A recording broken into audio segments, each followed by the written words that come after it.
নমস্কার, কেমন আছেন সবাই? আশা করি সবাই খুব ভালো আছেন। আমি কনক চলে এসেছি আবার একটা নতুন ভিডিওর সাথে। নতুন দিন, নতুন সকাল, নতুনভাবে শুরু। যদিও কাজবাজ সব একই রকম, কিন্তু নতুন দিন মানেই একটা নতুন জীবন, নতুন সূর্য দেখা। এটা কিন্তু কম ভাগ্যের ব্যাপার না, তাই না? যতই কাজবাজ একঘেয়েমি হোক না কেন, নতুন একটা সুন্দর সকাল, নতুন সূর্যের মুখ দেখা, এটা যে কতটা কি বলে বোঝানোর না। যাই হোক, আজকে সকালবেলা বলতে একটু লেট করেই যেহেতু ঘুম থেকে ওঠা হয়েছে। সানডে মেয়ের ছুটি থাকে, তাই ঘুম থেকে উঠে আগে বিছানা ঝেড়ে নিয়ে তারপরে যে মেয়েকে একটু চুলটা ঝেড়ে দিচ্ছি। আর আজ তো রবিবার মানেই একটা অন্যরকম রুটিন, কি অতটা তাড়াহুড়ো নেই, আরামসে কাজ করি আর কি। আর এই যে মেয়ের নেলগুলো একটু কেটে দিচ্ছি। এটা তো আমার প্রত্যেক সানডেরই একটা ডিউটি বলতে পারেন। তারপর এসেছি এই যে টেবিলটা পরিষ্কার করতে। সবার জীবন সব সময় একরকম চলে না। যতই আমরা ভাবি না কেন সেভাবে চলবো, এভাবে চলবো, কিন্তু আমাদের ভাবনার সাথে কি সব সময় চলে না। আগে সানডেগুলা একটা আলাদাই আনন্দ, একটা মজার মধ্যে পেরোতো।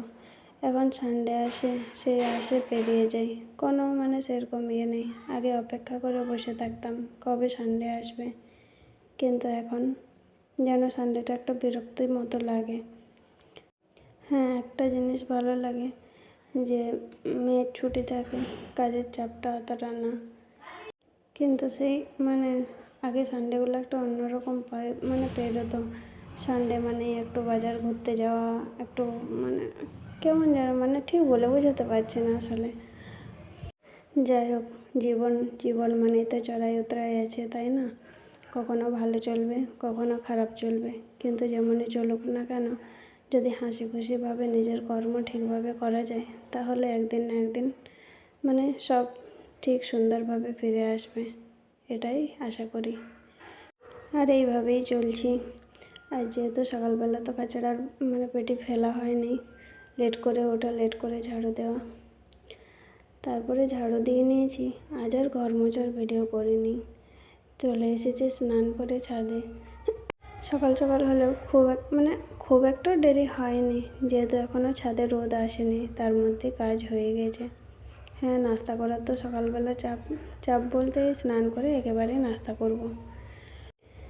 তারপরে চলে এসেছি রান্নাঘরে, দুধ গরম করে নেব।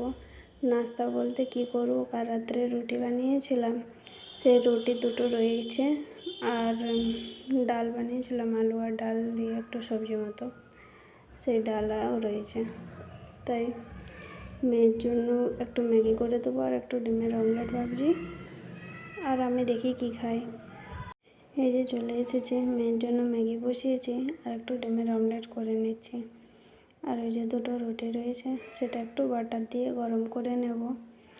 আর মা বললো যে আমি বাসি রুটি খাবো না, তাহলে আর কে দুটো রুটি করবে, তাই মা বললো আমার জন্য ছেড়ে দে, আমি না হয় মুড়ি খেয়ে নেবো।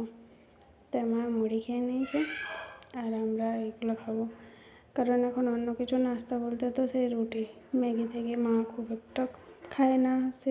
ওটা একটা আগেকার মাছ অতটা খেতে পারে না, এখনকার বাচ্চারাই এটা বেশি খায়। আর এই যে খাবার নিয়ে বসে পড়েছি। এই যে ডাল ছিল, এই ডাল দিয়ে মা মুড়ি খেয়েছে আর আমি রুটি খেয়ে নিলাম। কালকে দুটো বাসি রুটি ছিল, বাইরে থাকা, খাবার নষ্ট করতে ইচ্ছা করে না। তারপর খেয়ে দিয়ে থালা বাসন মেজে একেবারে রান্না বসিয়ে দেবো। অনেকটাই তো লেট হয়েই যায় রবিবার আর কাল যেহেতু চিকেন বানিয়েছিলাম, আর আজ বাজার যেতে ইচ্ছে করছে না। আজকে থাক, নিরামিষে কিছু রান্না করব। এই যে ভাতের মধ্যে ডাল দিয়ে দিয়েছি, ডালও একসাথে হয়ে যাবে। বাইরে থাকতে গেলে সবসময় নিজেকে বুঝেই চলতে হয়, তাই এভাবে ভাত ডাল একসাথেই করে নিই, যাতে গ্যাসটা একটু বেঁচে যায়। আর এই যে ফুলকপি নিয়েছিলাম, সেই ফুলকপিটা বানাবো আজকে। ফুলকপিটা এরকম ওপরে একটু দাগ হয়ে গেছিলো, যেহেতু কয়েকদিন হয়েছিল, আর এখনকার বাসি ফুলকপি তো, কিন্তু বেছেছি, একটাও পোকা দেখতে পাইনি। তা একবার গরম জলে ভাপিয়ে নিয়েছি। কারণ অফ সিজনের ফুলকপি তাই। আর তারপরে এই যে বাইরে এসেছিলো গান্নার জুস, তাই মেয়েকে পাঠিয়েছি। ও নিজে, আমার খুব একটা ভালো লাগে না, কিন্তু এখন গরমে একটু জুস দেওয়া ভালো, তাই না? ওই যে মেয়ে চলে এসেছে। আর দেখুন তার মধ্যে আমি সবজি রেডি করে নিয়েছি, বেগুন ভাজা আর কাঁচা আম, চাটনি বানাবো, আর ওদিকে আলু ফুলকপির তরকারি।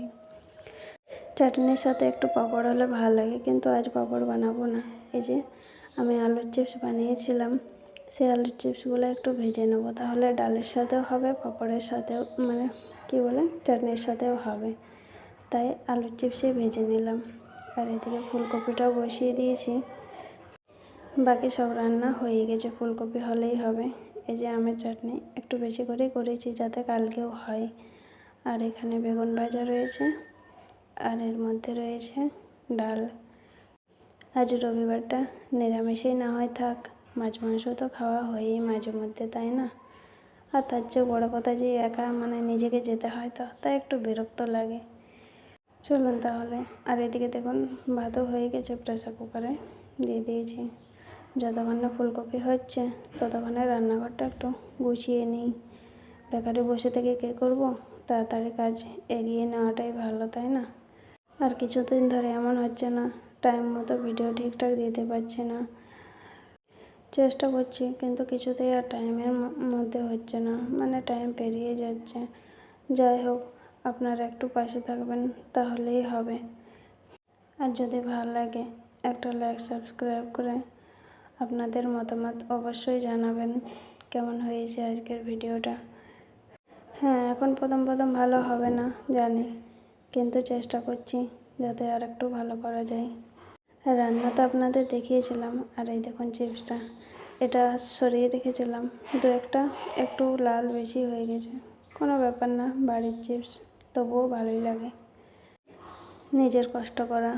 তারপর মেয়েকে স্নান করিয়ে দিয়েছি, ও এখন রাম নাম লিখে নিচ্ছে। আর মেয়ে স্নান হওয়ার পরে পাশের বাড়ি আন্টি এসেছিল, ও আন্টি বৈষ্ণব দেবী গেছিলো, তাই ওখান থেকে এসে ওই যে কুঞ্জল বসিয়েছিল, তাই মেয়ে গিয়েছিলো ওখানে। তো প্রসাদ এনেছে, এই যে কী ছিল, ওই যে নবরাত্রির সময় যা কিছু প্রসাদ দেয় সেই প্রসাদ ছিল, আর ওই বৈষ্ণব দেবের কিছু প্রসাদ।